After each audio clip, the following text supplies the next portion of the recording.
क्या है आयुर्वेद?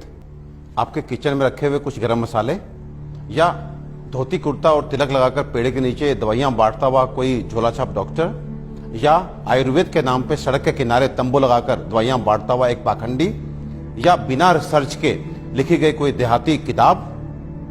अफसोस की बात है कि हम में से अधिकतर लोग यही मानते हैं और यही जानते हैं, और इसी चूक का परिणाम है कि आज हमें यह दिन देखने को मिल रहा है। और साथ ही मैं आपको सचेत कर देना चाहता हूं कि अगर अब भी हम ना सुधरे, हम आयुर्वेद को नहीं जाने, नहीं पहचाने, तो मुझे नहीं मालूम कि आयुर्वेद का क्या होगा, लेकिन मानव जाति का पतन तो मैं निश्चित रूप से देख रहा हूं। और जो लोग मेरी इस बात से इत्तेफाक नहीं रखते, वो अपनी क्वालिटी ऑफ हेल्थ और क्वांटम ऑफ लाइफ को कंसिडर करें। साधनों के अभाव में हमारे बड़ों में से अधिकतर लोग 100 वर्ष की आयु तक पहुंचते थे। ये वो आयु है जिसकी आज हम साधन संपन्न होने के बावजूद भी कल्पना तक नहीं करते। और मैं एक बात आपसे पूछना चाहता हूं कि ये जो मॉडर्न साइंस है, ये किस तरह का इलाज कर रही है? कि आपको यदि शुगर हो गया तो आप दवाई खाइए, कब तक? जिंदगी भर। आपको ब्लड प्रेशर हो गया, आप दवाई खाइए, कब तक? जिंदगी भर। आपको थायराइड हो गया, आप दवाई खाइए, कब तक? जिंदगी भर। आपकी किडनी खराब हो गई, बदल दीजिए। आपका लिवर खराब हो गया, बदल दीजिए। आपको गांठ हो गई, काट डालिए। ये किस तरह की चिकित्सा है?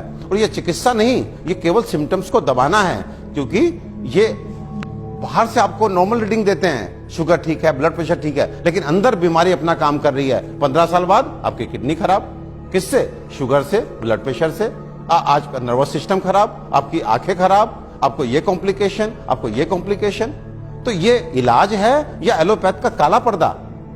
अपने 20 साल के क्लिनिकल एक्सपीरियंस से आपको बता देना चाहता हूं, ये जो आयुर्वेद विज्ञान है, ये समुद्र से भी गहरा, हिमालय से भी ऊंचा ऐसा जीवन का विज्ञान है जो आपके शरीर में और मन में किसी भी अवांछित परिवर्तन के बारे में आपको न केवल जानकारी देता है, बल्कि उसे जड़ से मिटाने के लिए पुख्ता इलाज भी देता है।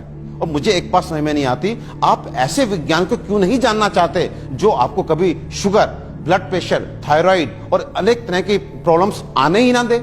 और यदि दुर्भाग्य से आ गई, आपके जेनेटिक कॉम्पोजिशन इस तरह का है कि आपको ये बीमारियां लग जाती हैं, तो इनसे कैसे आप बचे रहें और कैसे आप ठीक हो सकते हैं, इसके बारे में भी पुख्ता जानकारी दे।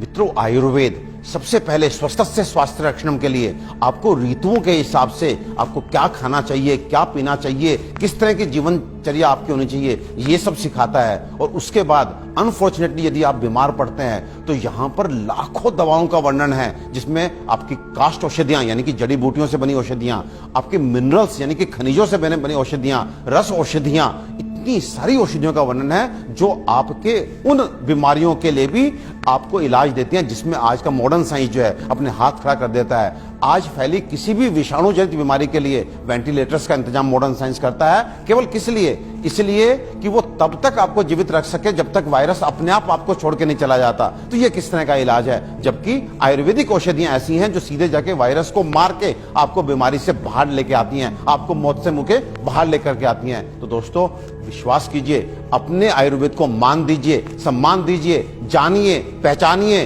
अपनाइए और अपने जीवन को, अपनी हेल्थ को अच्छा कीजिए।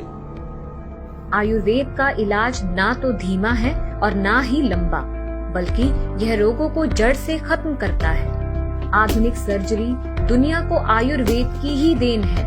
आचार्य सुश्रुत को सारा संसार निर्विवादित रूप से शल्य चिकित्सा का जनक मानता है। आयुर्वेद में उन बीमारियों की भी सफल चिकित्सा हो सकती है जिन्हें आधुनिक चिकित्सा विज्ञान लाइलाज मानकर आजीवन रोगी को दवाएं खिलाता रहता है। आयुर्वेद आपके और आपके बच्चों के लिए सुरक्षित है। आयुर्वेद अपनाएं और रोग मुक्त जीवन पाएं।